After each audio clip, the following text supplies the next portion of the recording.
e as empresas nasce da essência das pessoas. E tudo começa com uma boa conversa. Pegue sua xícara de café e participe com a gente do podcast Grãocast, uma produção da Nova Hora Arquitetura.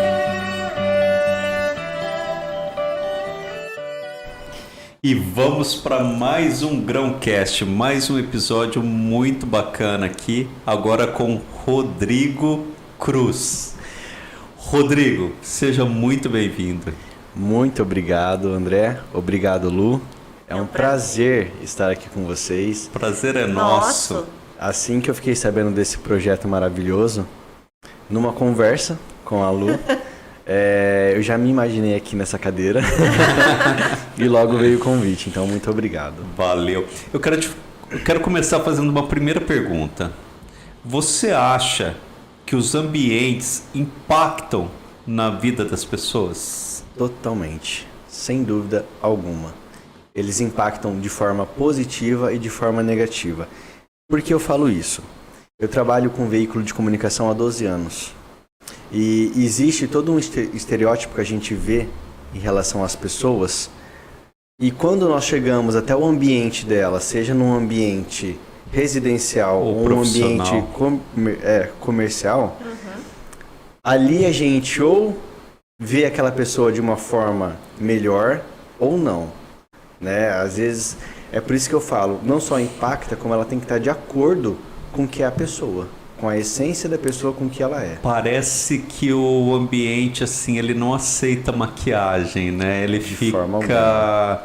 Ele soa falso, não é? Exatamente. E até falando um pouco sobre isso, se vocês me permitirem, o que eu percebo muito. Eu percebi que principalmente quando se fala de projetos residenciais, alguns anos atrás, eu falo que até um pouco antes da pandemia, nós víamos as pessoas seguindo o mesmo padrão.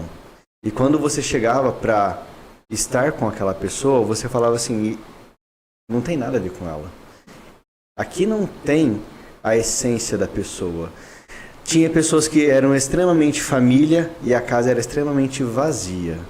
Tinha pessoas que eram totalmente fechadas e a casa era totalmente o oposto do que realmente é a essência dela. Então, e você é fotógrafo, né? Então você tira foto de espaços, de ambiente. Então acho que dá para perceber, né, quando se cria um fake, né, uma maquiagem para tirar foto. Bastante. Mas é exatamente o que eu percebi muito, que as pessoas estavam fazendo casas para ser vitrine, para mostrar para outra pessoa.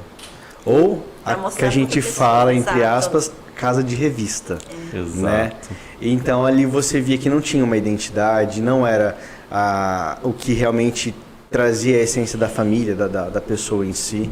Então, não tinha nada a ver com o morador. Não. Você percebia que era assim, era aquele mesmo projeto do vizinho ou de alguém da família. Então sempre buscando, eu percebo que as pessoas sempre estavam buscando o que elas queriam no outro. No que o outro fazia, no que estava na moda ou não. Mas ela esquecia de olhar para dentro dela. O que realmente eu quero? O que realmente é a minha essência? O que eu posso colocar nesse projeto para realmente ter a minha identidade? É muito legal você falar isso, porque assim, isso alinha muito com a nossa forma de pensar, de fazer o projeto aqui dentro, de pensar tanto uma residência quanto uma empresa. Né? Porque a gente vai, na primeira investigação lá, tentar captar qual que é o estilo da pessoa, como que ela vive, qual que é os hábitos, como ela convive com o restante da família, como é a família como um todo, para começar a projetar. E muitas vezes a gente não tem as portas muito abertas quanto a isso, porque a pessoa já vem com umas preconcepções do tipo, tem que fazer assim, porque se eu não fizer assim, no futuro eu não vendo a casa. Sim. Se eu não fizer desse jeito, tá fora da moda, ainda tá fora do desenho que é hoje. E a gente pensa um pouco na contramão, a gente pensa justamente em construir essas casas com a identidade, com a essência das pessoas. Mas eu falo até mesmo, André, porque o que me marcou muito quando eu entrevistei vocês dois em janeiro para o nosso projeto do BNI que nós fizemos, nessa entrevista ali, eu não sou jornalista, mas a vida me fez ser um pouco. Porque para começar a revista eu fiquei um tempo sozinho, então eu tive que fazer muita oração e Deus nessas orações me ouviu e acho que ele trouxe um pouco desse dom para mim. Ali na entrevista que eu fiz com vocês, existe uma grande diferença. Vocês não fazem apenas projetos, né? Vocês não vendem apenas um trabalho, vocês fazem primeiramente com amor. E segundo, vocês buscam trazer essa identidade da pessoa para os projetos. Então isso ficou visível para mim ali na entrevista. Até eu perguntei para a Lu, para vocês dois, mas a Lu foi a primeira a responder, como que era lidar com o sonho das pessoas nesses projetos. Então foi aí que ela me falou que vocês realmente fazem um estudo da pessoa. Busca até mesmo saber como que é essa dinâmica da vida da pessoa, essa rotina, para realmente trazer isso para o projeto dela. Porque de fato é isso. As pessoas elas pensam em fazer as coisas pensando em vender, pensando no dia de amanhã descartar, lucrar com aquilo. Então, nisso a essência dela acaba não estando ali. Porque ela sabe que às vezes, ela pensa que às vezes ela vai estar por pouco tempo ali. Então, ela tem que fazer algo que vai ser comercial, algo que vai ser realmente vendido e vai trazer um lucro para ela. Então ela esquece desse morar. E esse morar ele é tão amplo, ele é tão significativo, porque é onde você está no teu espaço, na tua intimidade, né? E tudo isso ele tem que estar muito voltado ao que você é. Ô Rodrigo, eu primeiro te agradeço esse feedback teu aí. Maravilhoso. Obrigado pelo carinho. Mas eu queria só acrescentar uma questão no que você colocou. Eu concordo com tudo que você falou. Só que fazer uma casa que ela seja um produto vendável, um produto comercializável, um produto que tenha preço final, que tenha valor final, não é contrário a você ter uma casa com a tua essência, com a tua expressão, né? O que a gente é extremamente contra e a gente bate muito forte contra são aquelas preconcepções, né? A pessoa chega com não, ela quer fazer uma casa porque tem que ter uma viga em balanço, uma viga suspensa, senão não vende. Eu fico pensando, da onde que se tirou isso? Da onde que tem essa preconcepção que tem que ter tal coisa, né? Para se vender a casa. E você pegar um projeto de uma casa, escutar a família toda, escutar como as crianças vivem lá, como o casal vive, como a família vive, independente do tipo de família, qual que seja a configuração dessa família, e fazer algo, desenhar algo com identidade, trazer uma memória afetiva Sim. da infância de uma pessoa dali, isso não vai denegrir o patrimônio, muito pelo contrário, é uma assinatura a mais daquele proprietário, daquela família que, se bem feito, vai valorizar o imóvel, né? Com certeza. E eu falo o seguinte, eu acredito muito que a arquitetura é transformação. E desde desse ponto inicial de ser uma transformação, eu posso fazer sim o que eu quero, eu posso trazer essa identidade minha, da minha família, de antepassados, essa questão afetiva. E no dia de amanhã, se a pessoa que vier comprar aquele espaço, ela simplesmente pode transformar da maneira que ela acha melhor. Com a cara dela. Né? Exatamente. Então, assim, de fato, está tudo bem da forma que as pessoas pensam. Tanto se vai ser algo comercial ou se não vai ser. Exatamente. A única questão as pessoas elas precisam trazer um pouco mais dessa essência e desse propósito, não só para os seus projetos, mas para a tua vida. A gente percebe que na vida as pessoas têm deixado isso daí um pouco de lado. Então isso acaba refletindo em tudo. Né? Então é só esse adendo que eu acredito que eu concordo fazer de totalmente fato, com você. Mas assim, buscando qual que é a minha essência, qual que é a minha verdade, qual que é a minha necessidade. Tem uma casa que me marcou muito aqui em Rio Preto, que era de uma família muito tradicional, e eles queriam uma casa grande porque eles gostavam de receber amigos. Quando eu vi o projeto finalizado, não teve nada a ver com o propósito deles, porque a casa ficou uma casa totalmente disfuncional. Você não conseguia andar em quase nada porque você saía tropeçando em tudo. De tanta coisa que eles foram colocando.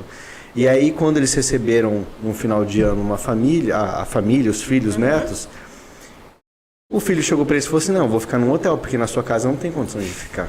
Nossa. Então, qual que é o propósito realmente que eles... Será que eles ficaram apenas ouvindo o profissional que fez? Tem que colocar isso, tem que colocar aquilo. Ou será que eles realmente... Quando a ideia inicial era, quero um ambiente gostoso para receber amigos e família. E ali não foi o que foi entregue. Então, me marcou muito, porque eu acompanhei muito desde o começo. Tanto essa questão da ideia, como a questão depois da finalização. Isso é muito triste, porque a pessoa põe o seu sonho lá. Faz um investimento, né? um gasto financeiro, para chegar no final e aí não ficar do jeito que quer, ou ter que ouvir esse tipo de feedback. Exatamente. Tua casa, eu vou ficar no hotel porque não dá para ficar na sua casa. Então, assim, é frustrante, né? Com certeza. O resultado é muita frustração. Mas vamos lá, conta para mim. Você falou tanto de essência. Você tem alguma casa, algum lugar que marcou a tua infância quando você era criança, que você traz na memória até hoje? Tenho. Eu moro com a minha avó e com o meu avô desde os 6 meses de idade. E nós morávamos inicialmente onde é o Bazar da Bel. Ali era a nossa casa. E aí meu avô vendeu a casa para o Abel e o Carlos, que são meus padrinhos de batismo. E nós compramos uma casa ali no bairro Tangará, onde eles fizeram a casa. Então nós mudamos para aquela casa mais ou menos, tínhamos 2 anos. E foi assim, o bairro de lá era tranquilo. E a rua tinha muita criança. E a minha avó e meu avô, eles se preocuparam tanto com essa questão da construção, por ter 2 crianças. Então eles fizeram assim, quartos grandes, corredor pra gente brincar grande. A gente tinha um fundo Você onde e sua tinha... irmã ficavam lá? Eu e minha irmã. Nós tínhamos um fundo que tinha um espaço de terra, tinha um espaço que tinha uma varanda. Então, assim, eu acredito que eles trouxeram muito essa necessidade do que eles precisavam com 2 crianças para a construção. E essa casa, ela me marcou porque foi onde eu cresci.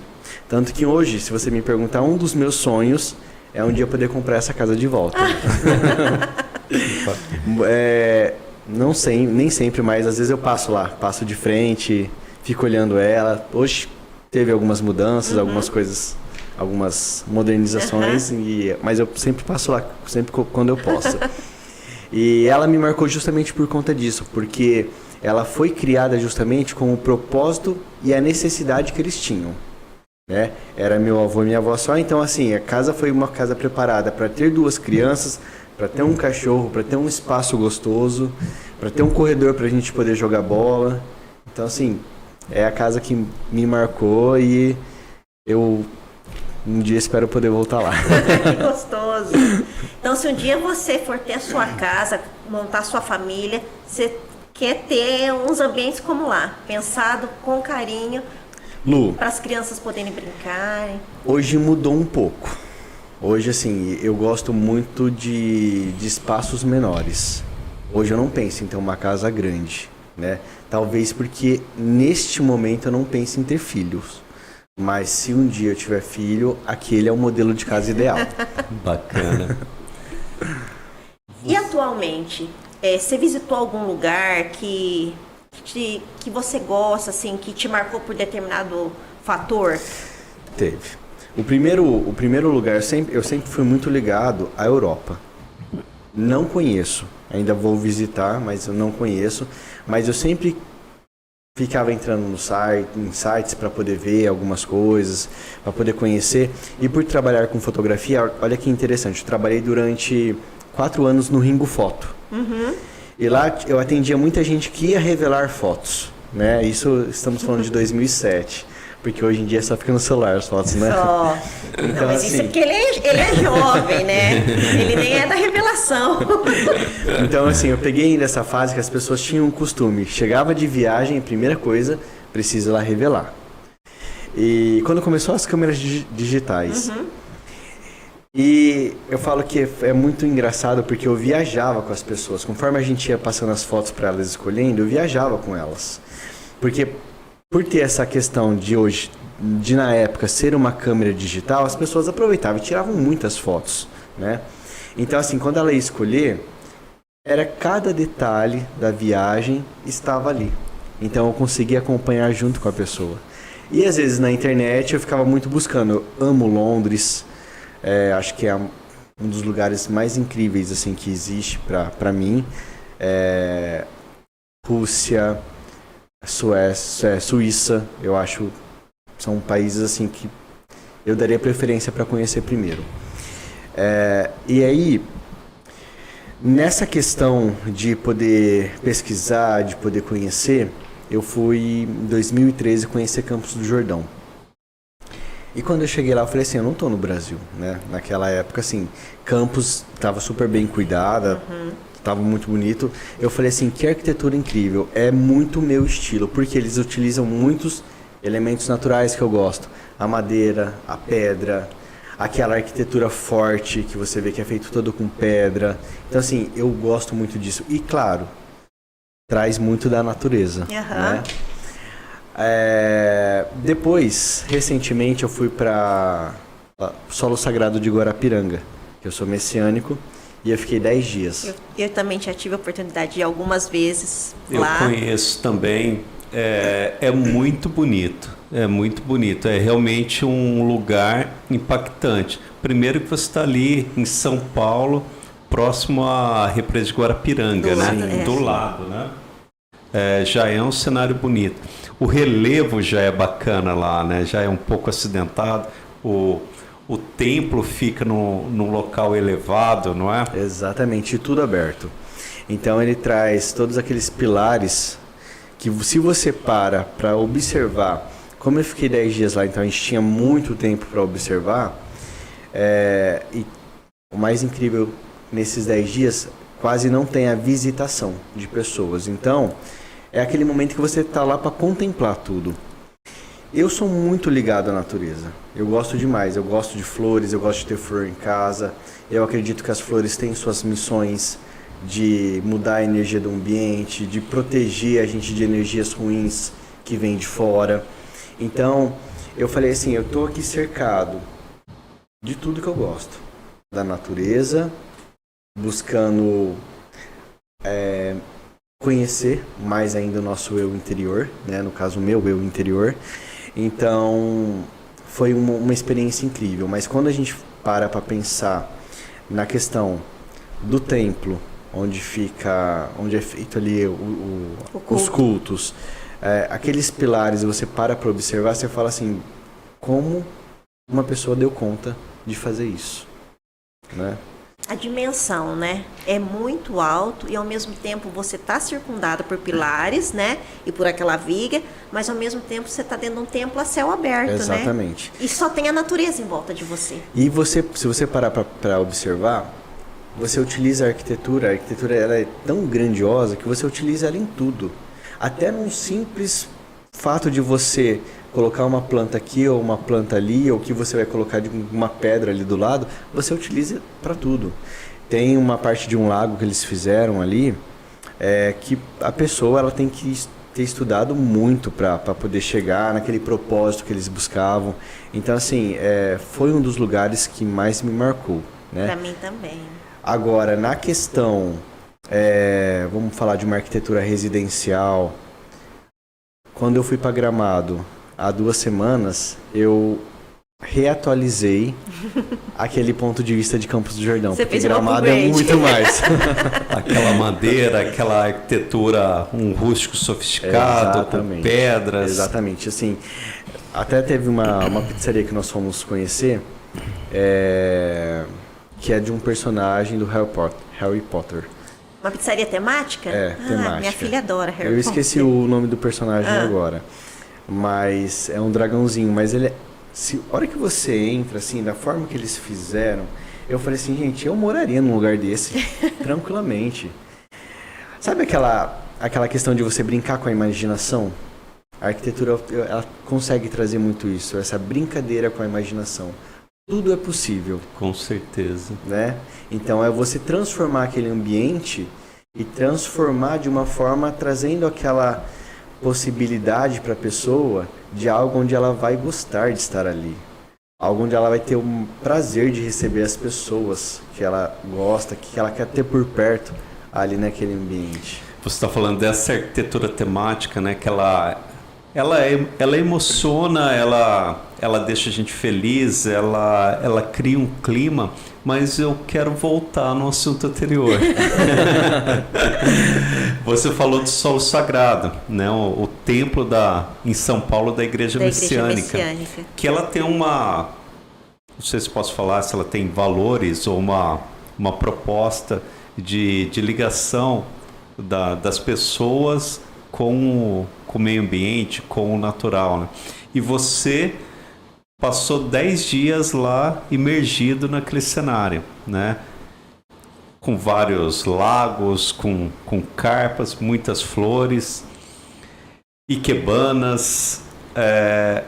Você se sentiu modificado nesses 10 dias? Bastante.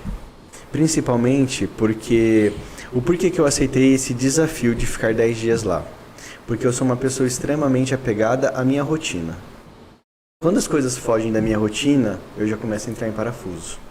E estar 10 dias longe das pessoas que eu amo, praticamente sem contato com a tecnologia. Você não ficava com o celular? Era muito pouco. Era só na questão, assim, o horário que a gente tem de descanso, de almoço, porque lá só tem um ponto onde pega a internet. E a internet de 4G, a internet do próprio celular, ela é muito ruim. Então não é todos os momentos que pega. Então eu encarei como um desafio para mim, e porque eu precisava quebrar essa barreira, né? Eu precisava ver que existe uma vida muito maior do que a nossa rotina que a gente acaba criando para nós. E eu aprendi muito com a natureza. Foi o momento onde eu mais consegui observar. Porque às vezes a gente está naquele ciclo vicioso do nosso dia a dia, da correria, que você passa a não observar as coisas. Como, por exemplo, hoje. Vou te dar um exemplo de hoje, mas eu já volto para lá, tá? Fui fotografar um cliente e ele quis fazer foto ali na pracinha que tem de frente ao condomínio Harmonia. Gente... Tem uma árvore lá que tem uma flor tão linda e a pessoa está aqui fotografando e nem se dá o trabalho de olhar para cima. A hora que eu olhei para cima e eu vi aquela árvore carregada, eu falei assim, meu Deus, olha que presente que a gente tem logo de manhã, poder visualizar isso. Então, eu estou falando isso porque no solo eu tive muito essa permissão de poder aprender muito com a natureza, de aprender de que tudo tem o seu tempo mesmo.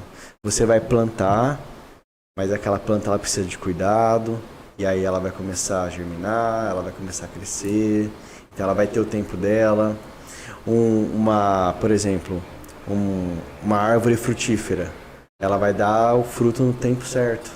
Não adianta você querer pegar o fruto verde, porque você também não vai poder comer. Então assim, eu aprendi muito com a natureza de que tudo tem o seu tempo. E de quanto que a gente às vezes procura não pensar nisso e querer as coisas para ontem, né? Então, muitas vezes a gente também não espera o tempo correto das coisas.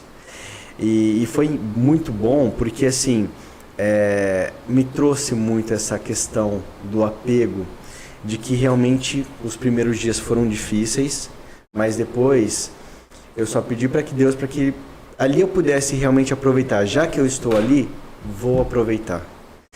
E isso me traz muita conotação dos dias atuais. Quantas vezes a gente está em algum lugar, em algum evento ou com alguém que a gente tanto gosta, mas a gente não está aproveitando aquele momento. A gente está pensando no que a gente tem que fazer amanhã, no que a gente tem que fazer daqui a pouco. Respondendo bobagem no WhatsApp. No WhatsApp. Exatamente. Então, assim, ali eu pude ressignificar muitas coisas. É claro que muitas coisas não são mudadas do dia para a noite. Então, é o que eu falo. Criei consciência de muita coisa. Agora cabe a mim trabalhar essas consciências que eu criei lá, né? Mas foi importante para mim, assim, como para um amadurecimento espiritual, né? Estar ali naquele lugar que é tão sagrado, poder ajudar a cuidar da terra, a cuidar das plantas e saber que tudo aquilo existe porque também teve os nossos antepassados que trabalharam muito para aquilo, né? E dar valor a todos eles, né? Então, Essa foi, acredito eu, que a minha maior lição do solo sagrado. Nossa, que delícia ouvir essas coisas, Rodrigo. Eu também, né? Já te contei, já fui messiânica. E você falando isso já faz alguns anos que eu não piso lá no solo sagrado, mas todas as vezes me emocionei demais com aquele lugar. E agora, sim, algumas palavras assim, vêm na minha cabeça e o lugar que...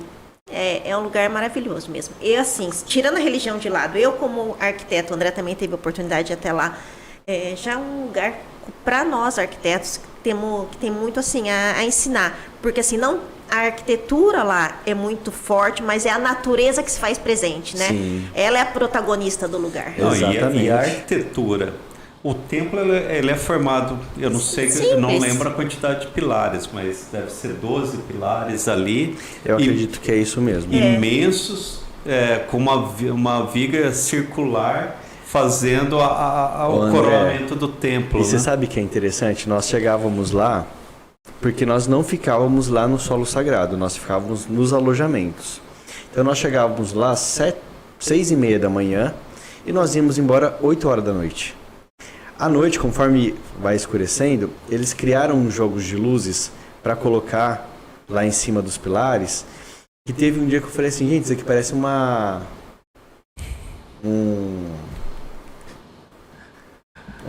como que chama dos ETs? Uma aeronave de óculos. Assim, um monte de luz para baixo. Você estava flutuando. Mas era a coisa mais linda. pouso. Era a coisa mais linda. Eu nunca tive a oportunidade de estar lá. Teve um jogo de luz roxo que eles colocaram, que eu falei assim, gente, aí aquilo lá refletia com as árvores e com as lâmpadas amarelas que tem próximos a algumas árvores, ficava a coisa mais linda. E o que é interessante, a gente por ficar 10 dias, nós temos algumas aulas, né? E uma das aulas que nós tivemos foi como tudo começou. Como tudo começou. Como começou o projeto, como começou essa questão, até eles visitarem um arquiteto para poder fazer esse projeto. Não foi de primeira. Desse arquiteto, ele montou um projeto, não era bem aquilo que ele queria. Aí passou para um outro. Aí depois foi aprovado. Só que aí, no final, o líder o presidente, eu não me lembro o nome dele, eu não me lembro o nome dele agora. Do presidente da igreja? Da época. Não era o Watanabe? O Watanabe. Na época era o Watanabe, então ele aprovou a questão do projeto. Só que numa noite ele teve um sonho. Nesse sonho, né? Ele viu essa questão dos pilares e tudo a céu aberto. E aí ele foi lá e mudou todo o projeto. Por um sonho dele. Foi e aí mesmo. É o que é hoje.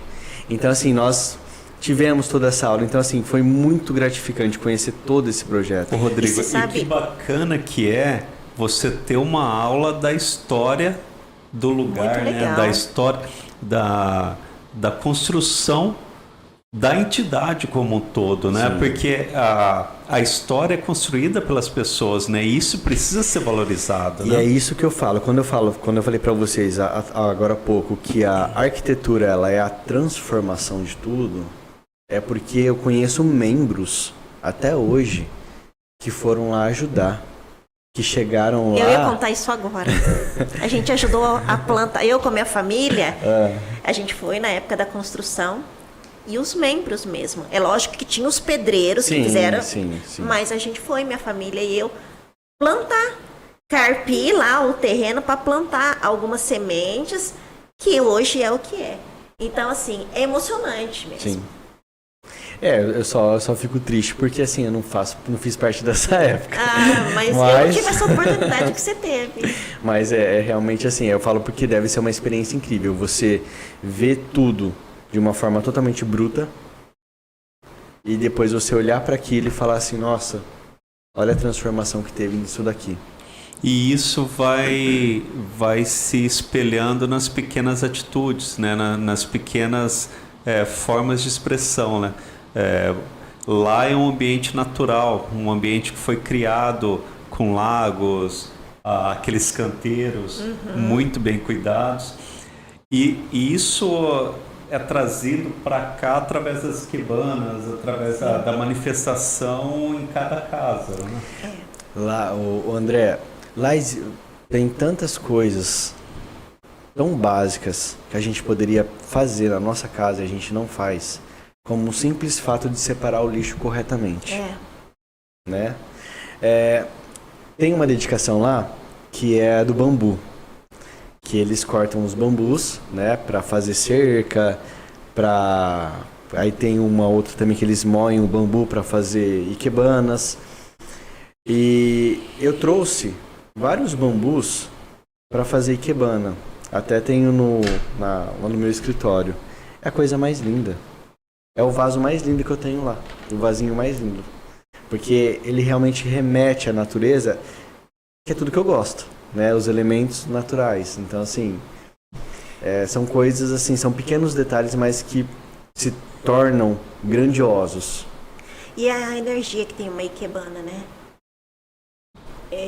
Então, tem aquele ditado, né? O paraíso começa dentro da sua casa. Se você quer o paraíso terrestre, começa dentro da sua casa. Exatamente. E assim, você não precisa ter uma casa enorme, com jardins, com paisagismo. Você pode morar no apartamento, mas se você tiver um arranjo, né? Uma ikebana, uma flor que você colheu lá no jardim da casa da sua mãe, pois isso já vai trazer uma energia. Lu, eu tenho uma lição disso daí, que ela é fantástica. Eu vivia dando desculpa para não fazer ikebana na minha casa. Porque eu falava assim, eu preciso comprar uma flor. Preciso comprar uma flor bonita. Aí um dia o ministro falou assim para mim, falou assim, você larga a mão de ser sem vergonha? Vai dar uma volta no quarteirão da tua rua. Uhum.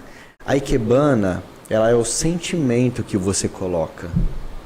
Você não precisa ter a flor mais bonita para fazer. Mas é o sentimento, é pegar aquela florzinha que está na beira da calçada, você pegar ela com todo o respeito, trazer ela para sua casa, colocar uma missão para aquela ikebana e colocar o teu sentimento, pode ter certeza que ela é muito mais valiosa do que você ir em qualquer lugar comprar uma flor. É isso. Então, é muito do nosso sentimento. Uhum. É o sentimento que a gente coloca nas coisas.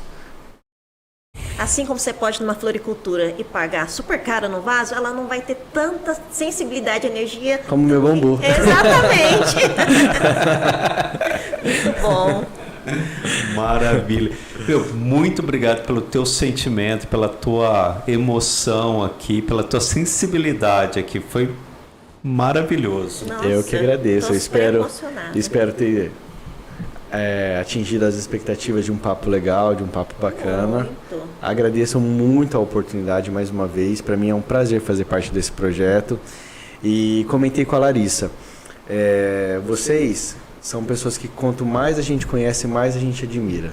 Então, obrigado. Eu espero que vocês tenham muito sucesso e que cada vez mais pessoas possam sentar aqui para contar um pouco das suas histórias e, claro, fazendo vocês aprenderem, essas pessoas aprendendo e o melhor de tudo, fazendo com que as pessoas também tenham a oportunidade de aprender, ressignificar as coisas e trazer um pouco mais dessa questão, dessa essência, desse olhar ao próximo, desse olhar ao vou respeitar a opinião do outro, né? Que eu acho que é isso que a gente está precisando muito nesse momento. Rodrigo, a gente te agradece imensamente por você ter vindo, pela tua disposição e por você ter se colocado da forma que você se colocou.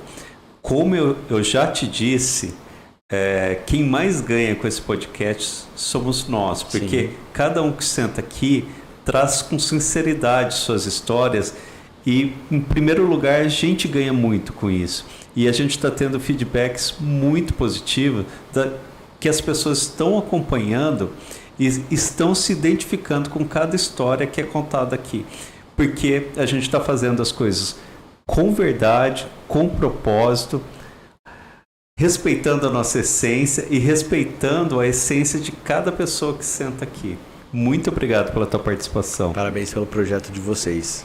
Parabéns, porque é um projeto com propósito.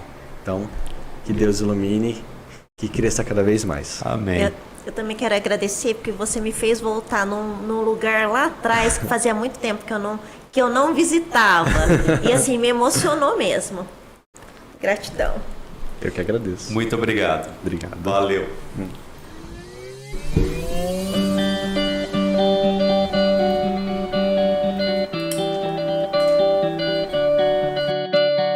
A arquitetura que transforma os ambientes e as empresas nasce da essência das pessoas. E tudo começa com uma boa conversa.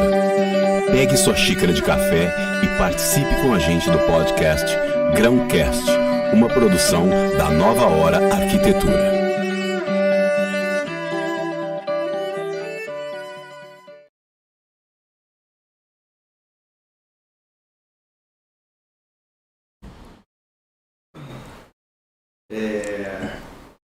Você abriu.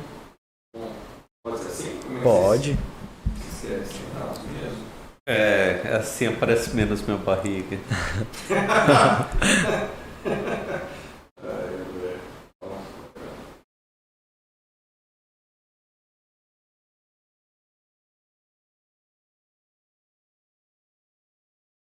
Gente, foi uma delícia estar aqui. Foi legal, né? Se deixar, a gente fica aqui mais uma hora. Não é? A gente cancela o Edu.